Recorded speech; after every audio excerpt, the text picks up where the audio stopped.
പൊന്നാനിയിൽ മത്സ്യ സംസ്കരണ യൂണിറ്റ് സ്ഥാപിക്കുമെന്ന് ബി.ജെ.പി. സ്ഥാനാർത്ഥി അഡ്വക്കേറ്റ് നിവേദിത സുബ്രഹ്മണ്യൻ. താൻ ജനപ്രതിനിധിയായി തെരഞ്ഞെടുക്കപ്പെട്ടാൽ പൊന്നാനിയിലെ തീരദേശ സംരക്ഷണത്തിനായി പ്രത്യേക പദ്ധതികൾ നടപ്പിലാക്കുമെന്നും അഡ്വക്കേറ്റ് നിവേദിത വ്യക്തമാക്കി.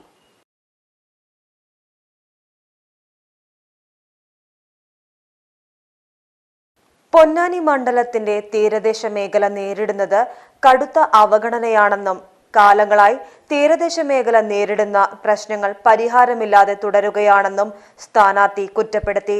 പൊന്നാനിയിൽ CPM-ൽ നിന്നും കോൺഗ്രസിൽ നിന്നും BJP-യിലേക്ക് കൂടുതൽ പേർ എത്തുന്നത് ശുഭ സൂചനയാണെന്ന് നിവേദിത സുബ്രഹ്മണ്യൻ പറഞ്ഞു.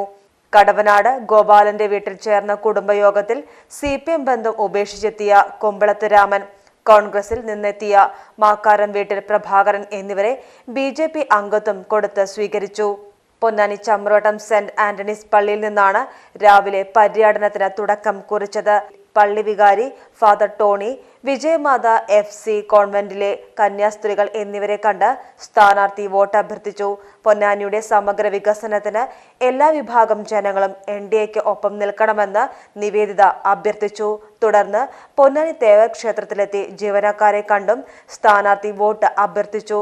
തെരഞ്ഞെടുപ്പ് പര്യടനത്തിനിടയിൽ പൊന്നാനി മുൻസിഫ് മജിസ്ട്രേറ്റ് കോടതിയിലും മിനി സിവിൽ സ്റ്റേഷനിലും സന്ദർശനം നടത്തി.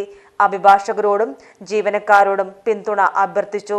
തൃക്കാവ് ശ്രീ ബാലചന്ദ്രൻ വിദ്യാനികേതൻ സ്കൂളിലും ചെറുവായിക്കര ദയാനന്ദ വിദ്യാമന്ദിർ സ്കൂളിലും നടന്ന വാർഷികാഘോഷ പരിപാടികളിൽ പങ്കാളിയായി.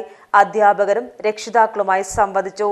മണ്ഡലത്തിലെ പ്രമുഖ വ്യക്തികളുടെയും മുതിർന്ന സംഘപ്രവർത്തകരുടെയും വീടുകളിലും സന്ദർശനം നടത്തി.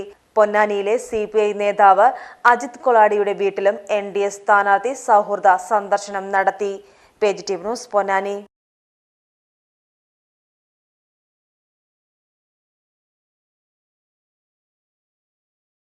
സ്നേഹത്തിന്റെ ഭാഷ ഒന്നാണ്. മംഗല്യപ്പട്ടിനെന്നും Seenath Silks and Sarees, Metro Plaza, Tirur Road, Kottakkal.